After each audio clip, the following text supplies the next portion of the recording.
Hello traders! This video will be solely dedicated for true beginners. The topic for today is opening and closing position in trading. So if you are familiar with this, then feel free to skip it. But if you're interested in what actually is happening when you are opening and closing a position, then just stick around and watch the video. Well, in order to make money in trading, you should sell at a higher price than you have bought, right? So there are two transactions involved: buying and selling. One of them will be your initial decision, and second trade will fix your position. If you were correct, you'll record a positive change in your account, but if you were wrong, you'll suffer a loss. Quick reminder, if you have come across terms like long or long position, that means a buy trade, sell or short means sell position respectively. So now let's switch to the platform. Okay guys, we are in the client's cabinet. I have opened the Euro-USD currency pair, and we have the chart of this currency. It's, for example, M30 time frame. It can stay like that, and on the right side we have the section opening of a trade. And we have the two types of the possibilities to open a trade. Either immediate opening of a transaction at the best current price, which is done by this section when you click button now, or the pending order, which is done when you click for this button at the price. Let's start from the immediate opening of a transaction. We have the two directions, of course, selling or buying. Here you set the volume, which is the amount of volume of your trade, which is how big you want your position to be. And down below you have the closing conditions, which is the take profit or stop loss, which are the automatic orders for closing your trade. Either you will be in profit or in loss respectively. And you can set it by the amount of money specified that you want to make or you are able to lose, the amount of movement, which is how much pips you think that the price should go in your favor or in not your favor, or previously specified price, right? So now let's go through the pending orders. Okay, and again, there are two types of the pending orders. There are stop orders and limit orders. Let's start with the stop order, and let's do it based on an example. So right here, we think that the price is, for example, 1.2157, right? And we think that it will go up. But first, from our analysis, for example, we think that first it will have to take this level, which is 1.2177, and after that, if it goes through this, we want to hop on a trade. And there goes the stop order, specified buy stop order, which is set above the price. So now what we're gonna do is, for example, check where we want to enter, measure it with our mouse, of course, and we want to go in at 1.2184. 1.21, we set it here in this section opening price. Yeah, volume, closing position, closing conditions, we can set it, of course, and hit buy. We have the confirmation. Let's check it here that our trade has been placed. Let's mark it also with the trend line 84. Let's make it a bit thicker. So now, when the price will reach this level and go through, the trade will be executed. But when the price will go from example, from this moment straight downward, the trade will not be executed, and we can simply just remove it. So now let's go in the opposite direction, the sell stop. And again, if we want to sell, it needs to be set at the lower price of the current one.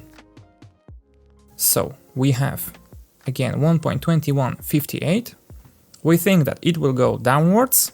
Yeah, we make another analysis. But first we want to see the breaking through the level of 1.2141. And then at, for example, 1.2135, we want to go in.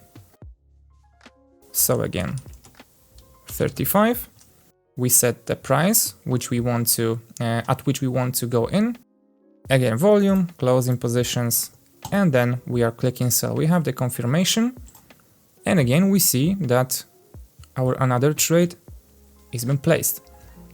21.35. Let's mark it again with the trending line right here. Let's make it thicker and let's make it red that this is a sell order. Okay. And maybe let's add some text that this is buy stop.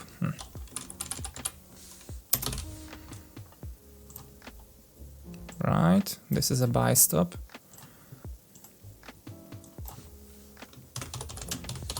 And this is a sell stop.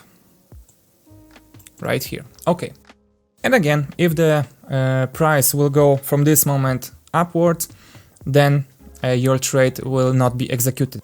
So these are the examples of the stop orders. Now let's move for the limit orders. So again, the difference between the stop order and limit order is that they are placed in opposite direction because they are used for the different scenarios, different analysis. So again, let's check an example. From this moment, when we have the price 1.21, almost 60, we think that the price will go further downward, but first we think that it will make a correction up to 1.2181, and then it will go straight ballistic downward. So what we do? Again, marking sell, setting the price 1.2181, and click sell. And again, we have the confirmation right here again in the list of our trades. And again, let's mark it with the trend line 2181. Again, let's make it thicker, make it red because it is a sell. And yeah, of course, again, when the price will not reach this level and go straight downward, the trade will not be executed. So it is respectively to the scenario when we think that the price will go up, but first it will make a, something like a retest or a correction downward, and then will go straight up. So let's click buy. Let's check that the price, that for example, we want that the price will reach first the level, which is the 1.21, for example. This is just I'm not doing here any analysis. It is for this describing the example only. So 1.2142. So we think that it will reach this level and then go straight upward. Again, setting the price, clicking buy. We have the confirmation. It is down below in your portfolio. We have 1.2142 and it is buy at. Let's of course mark it with the trend line. It is green, so it is correct. Make it thicker. Let's add the description. It is a sell limit.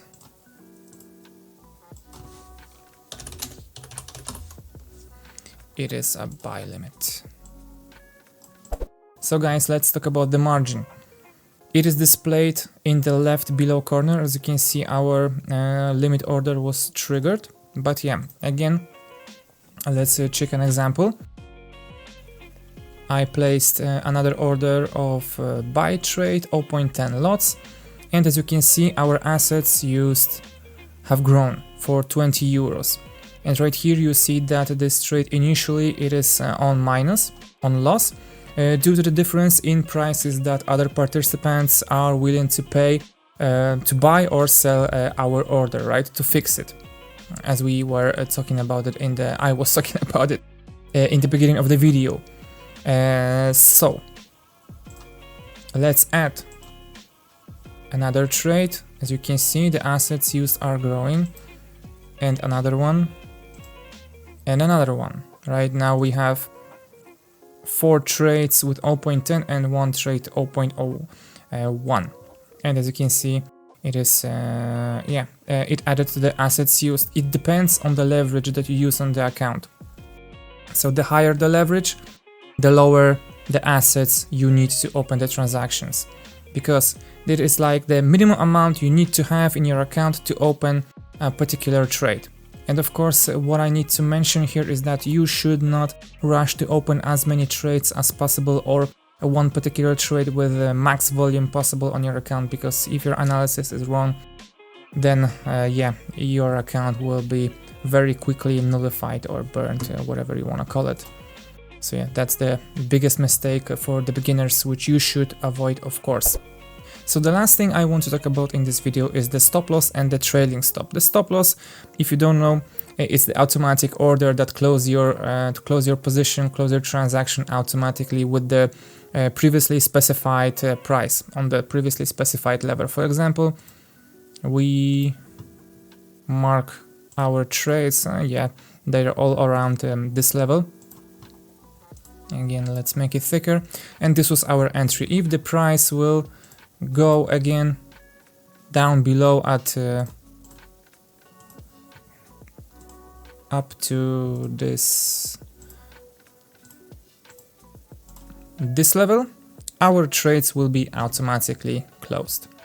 And the difference between the trailing stop and the typical stop loss is that when the opposite scenario occurs, which is the price go in our direction that we want, which is in this example upward, which is happening right now, by the way,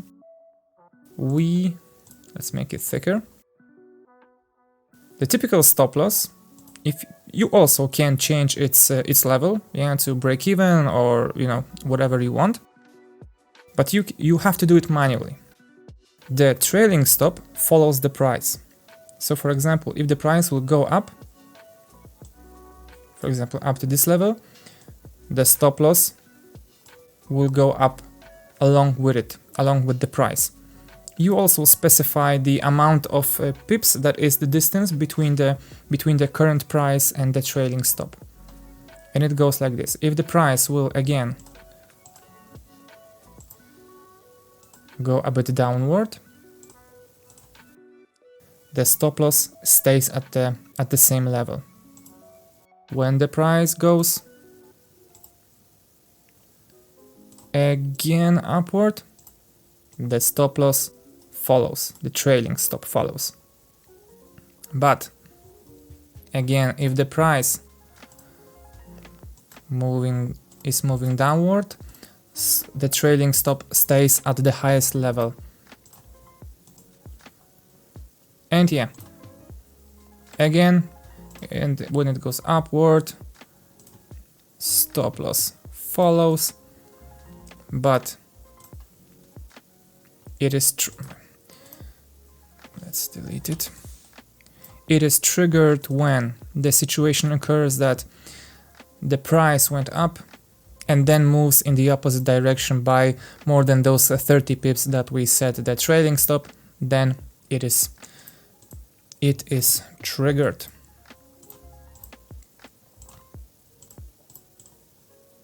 Then right here the stop loss occurs. And if you wonder how to set the trailing stop, you go again to the lower bar, you click edit on your open position, and right here you have trailing stop option, and you set this amount is in pips, of course. You set it with the amount of pips that it should follow the price. So it will, when the price will go up, it will of course, again let's set it, it is changed right now, as you can see. Again, I edited it, and again, as you can see, when the price goes up, it follows. When the price goes down, it stays at the highest level that that followed the price. Again, go up along with it. When it goes down, stays at the highest level, and again until the price reverses more than the distance we set in the trailing stop. Well guys, thanks for watching, and till next time. Bye.